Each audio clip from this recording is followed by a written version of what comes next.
Hey everybody, this is George Brasher with Shakedown of Thunder Sports, and you're about to watch the two Irish brothers. Go Irish.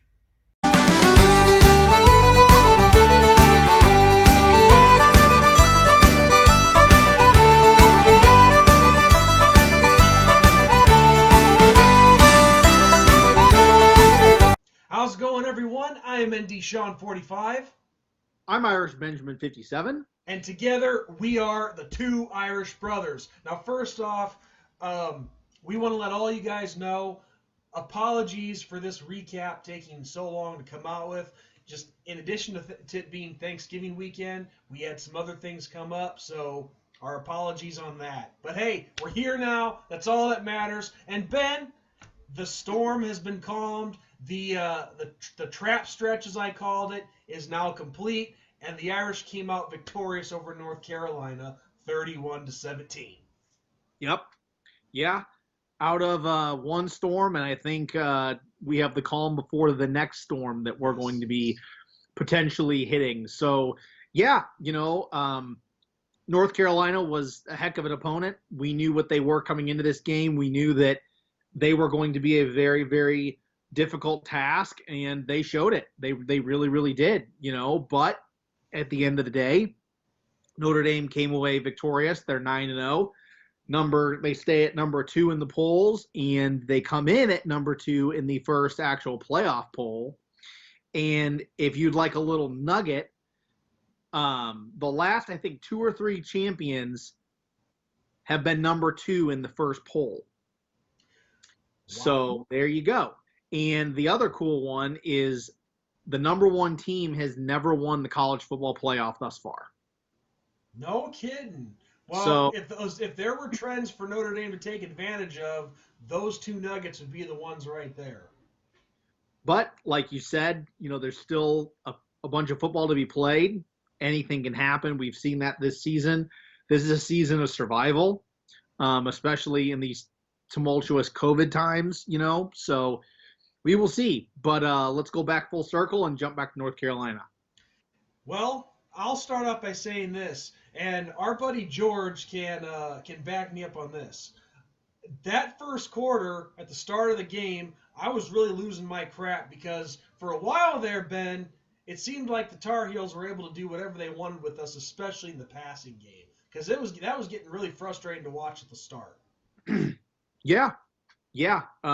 Especially since, in our preview, we talked about how Notre Dame had 2 weeks to prepare for this game. So, we wanted to see them come out strong, and we didn't see that, and I won't take anything away from North Carolina.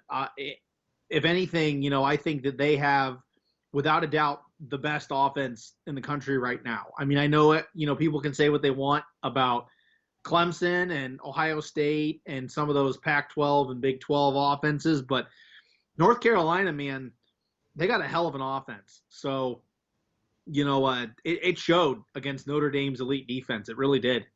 So, yeah. Well, and I'll tell you, and we talked about this, and it can't be said enough, but Mac Brown, he showed the kind of job that he's doing at North Carolina, and nobody can argue that it's impressive because it really is. He's taking a program that's primarily at a basketball school primarily. That's what they're known for, but Tide's quickly turning to that being both a basketball and a football school, but only time will tell on that. But despite the start to this game, and despite the fact that I was way off on my score prediction, it still turned out to be a 2-score game, which I did call that part at least. But the Irish offense got rolling. The Irish defense, especially in that second half, they stepped up big time and shut the Tar Heels out in the second half. And all the credit in the world to Clark Lee for the job that he's done with this defense. Yes. I mean, there's been a lot of talk that I've seen on a lot of the Notre Dame message boards and forums and whatnot, different pages out there. If we're not careful, we could lose this guy. So if I'm Jack Swarbrick, I give this guy a blank check right now and lock him up as defensive coordinator because he's done a phenomenal job, and I would hate to lose him and have to start over. Yeah. Oh, yeah. Notre Dame can't let what happened in past seasons happen with Clark Lee. I mean, they can't. They have to lock him down because, I mean, he is clearly the guy that Notre Dame needed. And the other big thing with that impressive second half shutout is the fact that we didn't have Kyle Hamilton. I mean, that says something right there too. I mean, we lost Kyle Hamilton to a targeting call. So I mean, and I'm not going to get into that with the refs. The refs do an impossible job, so I'm not going to harp on that. But yeah, it was, to see what North Carolina did in the first quarter and then kind of what they did in the second quarter and then they petered out in the third and fourth quarter is saying something for the defense that Notre Dame has, and I think in past seasons, this would have been a game that Notre Dame lost. Oh, yeah. Like we said, this had trap game written all over it. And as you said, we've seen the Irish lose many games like this when they have momentum rolling on to, get into a major bowl game, national championship, and so on. But look at what they did to this North Carolina offense. So Sam Howell, he's been averaging around like 300 plus yards a game and like three or four touchdowns. Yep. Irish hold him to 211 yards passing and 1 touchdown. Yep, that's saying something. That's saying a big something. And also, just as phenomenal is how well they held the two-headed monster, Michael Carter and Javonte Williams. The two-headed monster we talked about in the running game for the Tar Heels. I mean, of course, Michael Carter had 57 yards on 8 carries, so still 7.1 yards per carry. But Javonte Williams, correct me if I'm wrong, but he's been the stud. I think he was one that's had 15 touchdowns this year. Something like that, yeah. Something like that. Let me bring up his stats real quick. And But yeah, it goes with what you're saying. I mean, when your leading rusher for North Carolina has 57 yards, and you got a running back tandem that should be putting up easily 150 plus, that says something about the defense. I mean, it really does. So. And Spinney say throws a deep ball as good as any Carter. It was absolutely incredible. Riding the ship. With a 16-yard touchdown.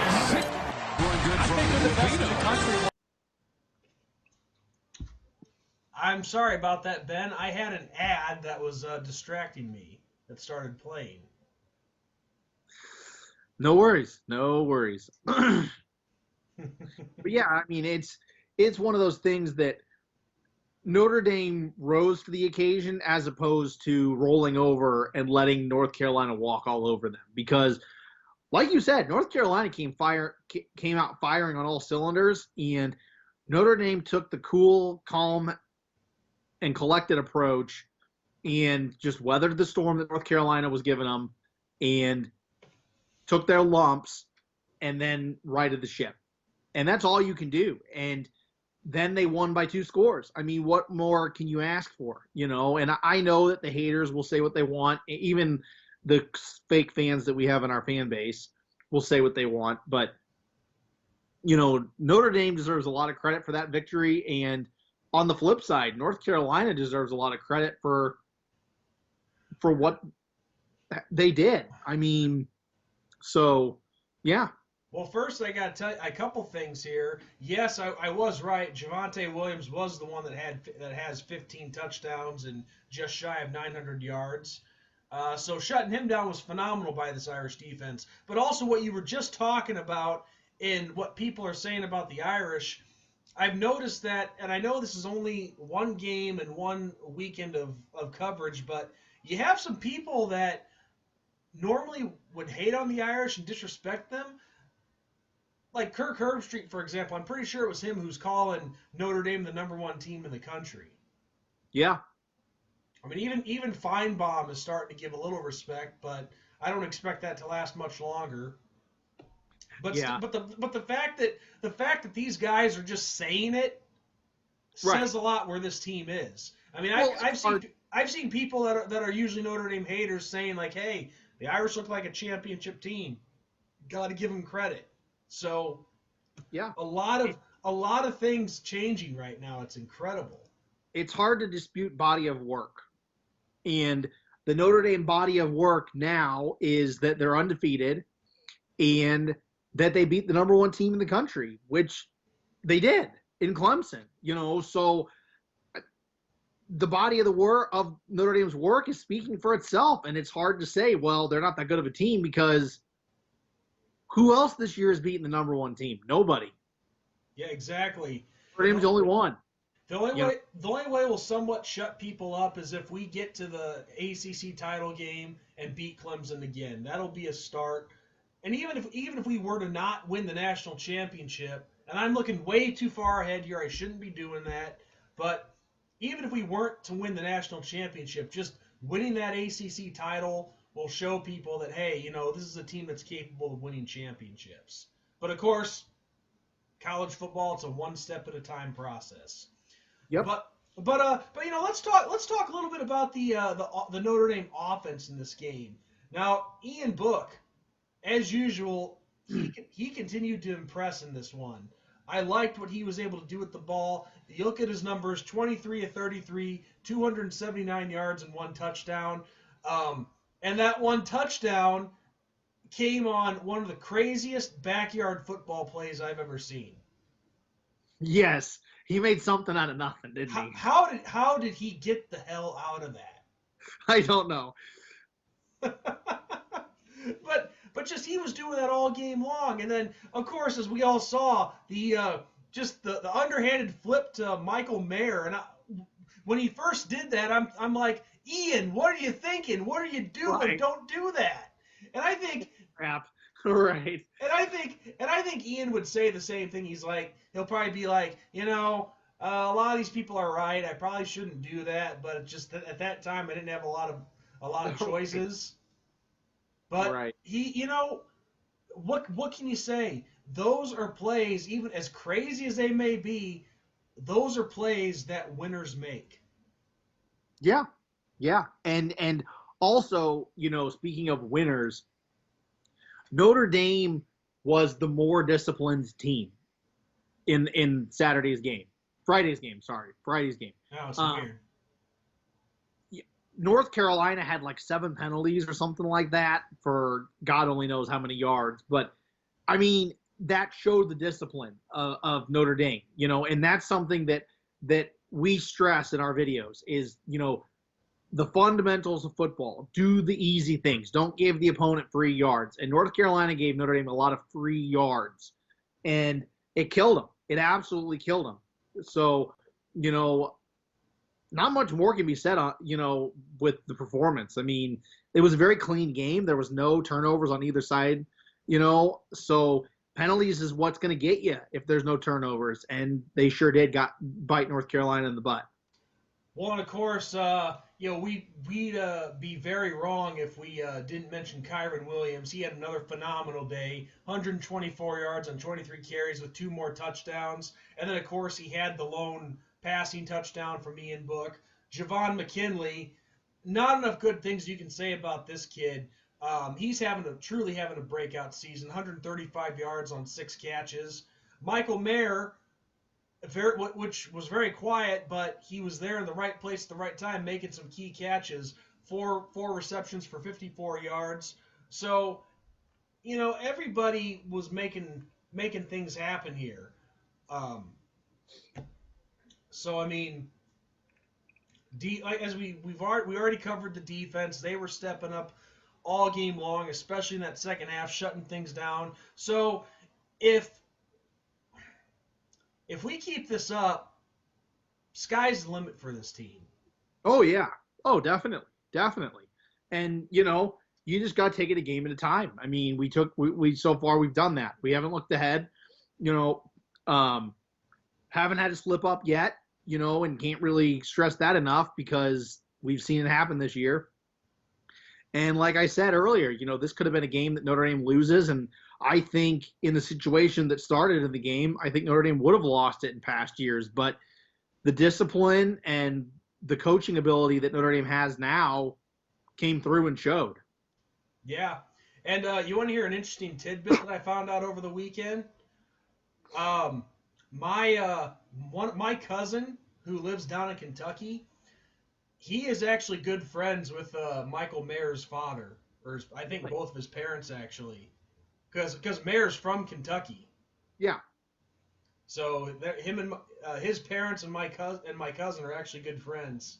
I that's awesome. just found that out over the weekend. I'm like, well, I'm like, his friend's son had a pretty nice game on Saturday.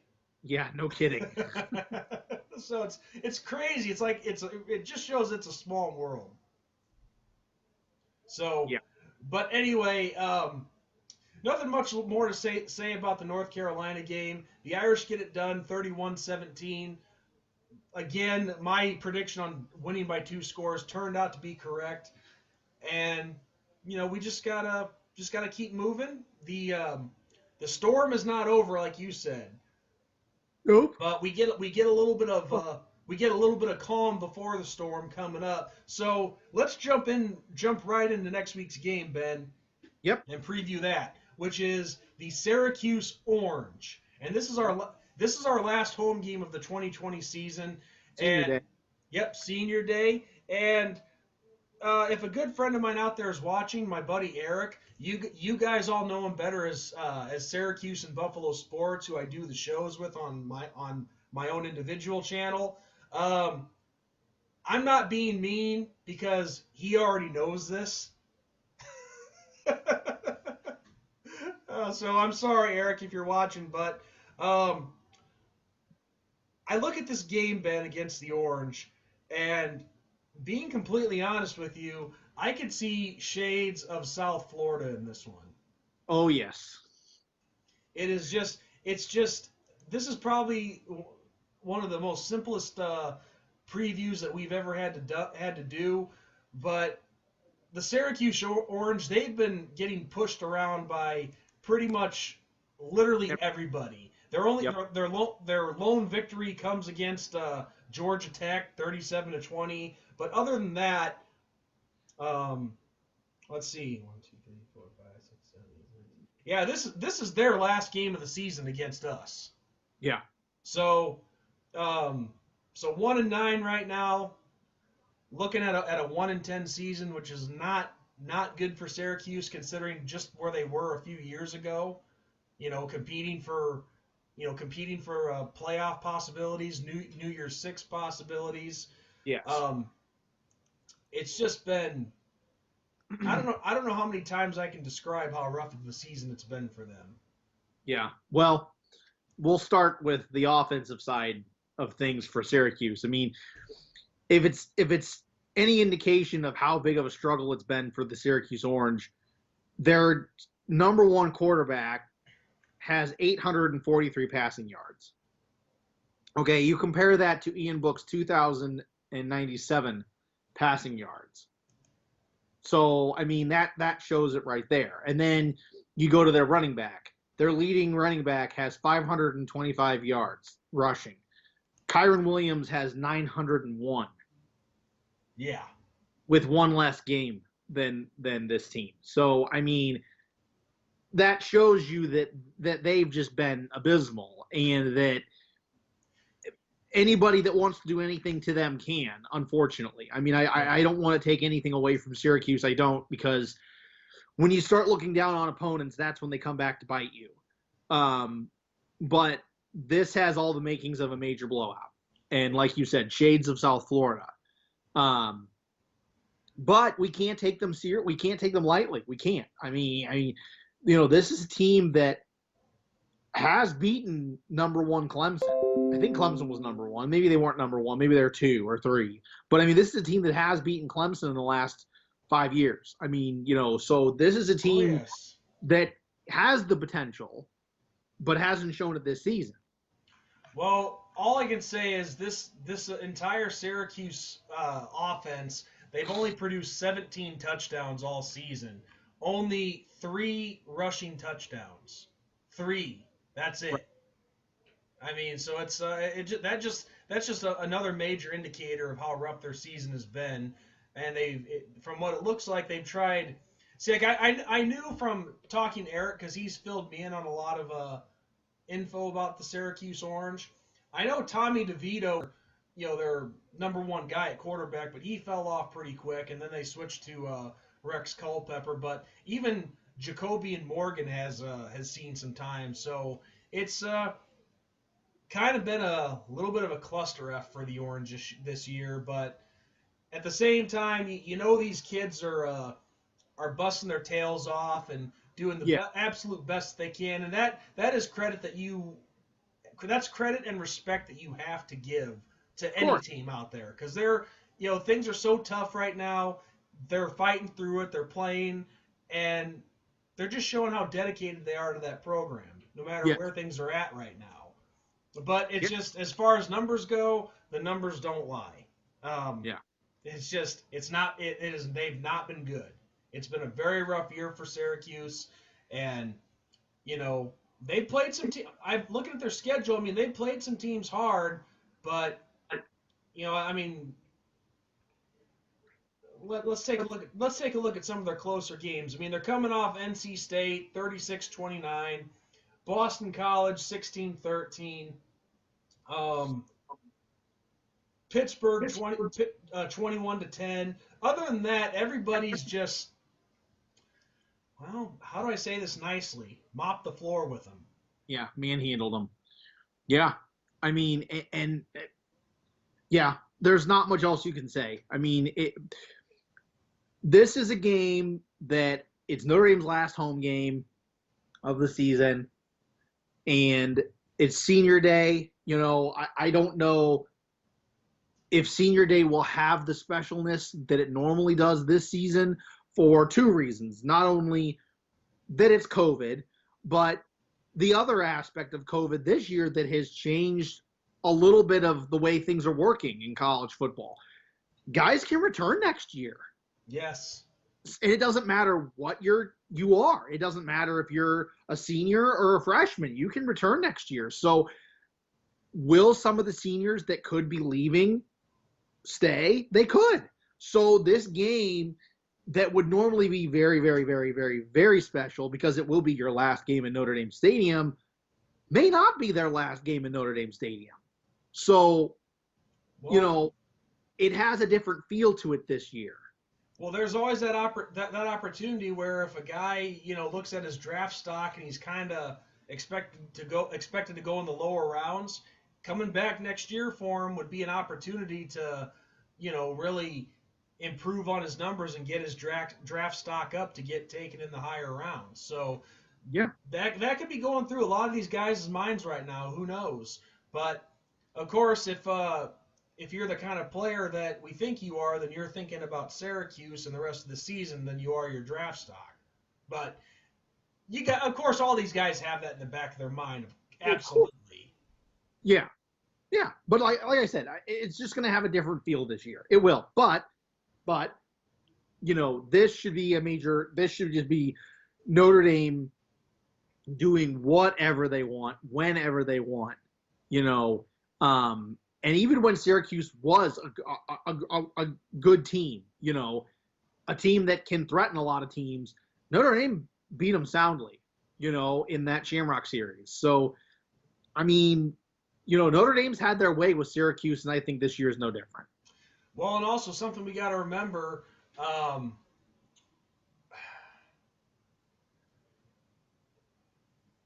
trying to remember, have we played Syracuse at home since 2008?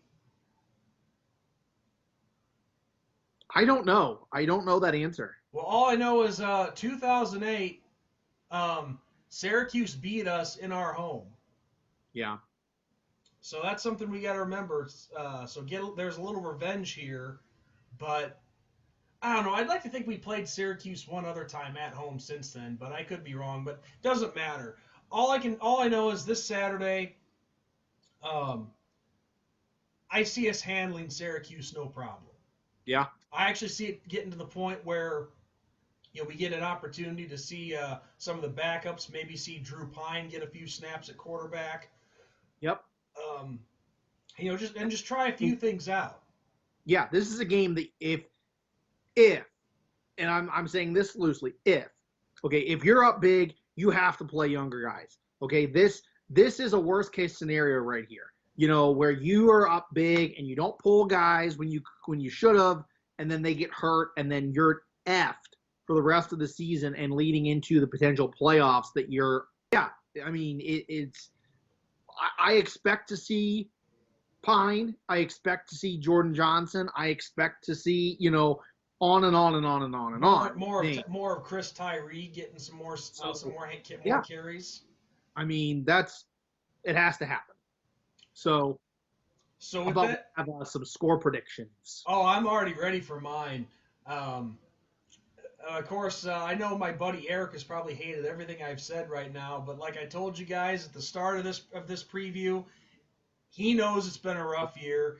He knows that anything that I say is not to be taken, as an insult. It's just how it is. But as I told you, I could see shades of the South Florida game happening here. So my final score prediction, Notre Dame 49, Syracuse 10. Wow. Okay. If they break 50, great. You're going to make me feel like an even bigger jerk. Why? Okay, let's hear it. 56-0. Ooh. Okay.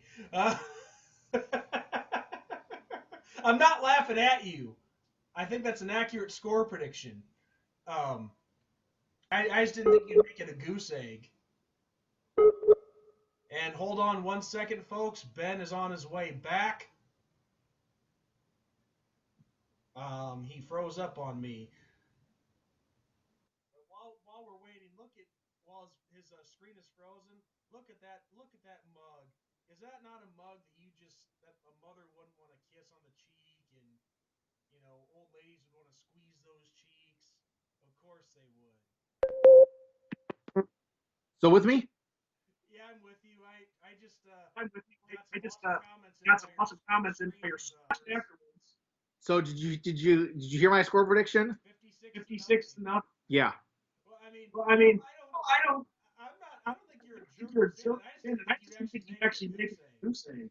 No, yeah, like you said, shades of South Florida, man. I mean, and that's not me trying to be mean. I honestly think that. I really do. I really think that home, it's potentially senior day for a lot of these guys, so, everything's right for Notre Dame, in my opinion, And of course, the 10 I had scoring, I'm expecting that to be in garbage time. Garbage time, yeah, right. So, but regardless, I definitely see us winning this game big. If it's a close game, I'll be surprised. But no, every top-notch team that Syracuse has played, they've gotten blown out by them. Hell, they got shut out by Louisville, 30-0 in that one. So we should have no excuse winning this game big, is what I'm getting at. So Yeah, so I totally agree. So I'm saying 49-10. I'd love to see us break 50 if we can, but we'll see what happens.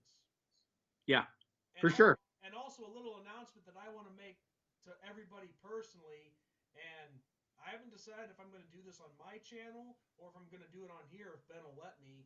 But my buddy Eric and I, who I've mentioned nonstop during this preview, we're going to be doing a live stream during the Notre Dame Syracuse game on Saturday.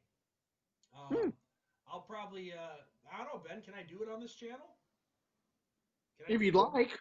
Okay, just because it's only going to be me and him and you're not there, as long as you're cool with that. Yeah, I'll see if I can join, but I don't think I can. But we'll see. Yeah, that'd be fun. Yeah, we'll work it out, and I'll make an official announcement to all of you guys later. So yeah, it should be a lot of fun. My first reaction video with the buddy. I think he's already expecting to be unhappy, but I know Eric's gonna have a lot of fun during it. Well, good. So, all right. Well, 49-10. Ben's score prediction 56-0. And Ben, make sure you go back and watch it where you froze up because I left some funny comments that you didn't hear. I'll have to. Okay. Well, on that note, I have nothing else left to add. Do you? Got nothing. All right, man. Well, on that note, I am ND Sean 45. I'm Irish Benjamin 57. We are the two Irish brothers, and as always, God bless, good night, and go Irish. Go Irish. Beat Syracuse.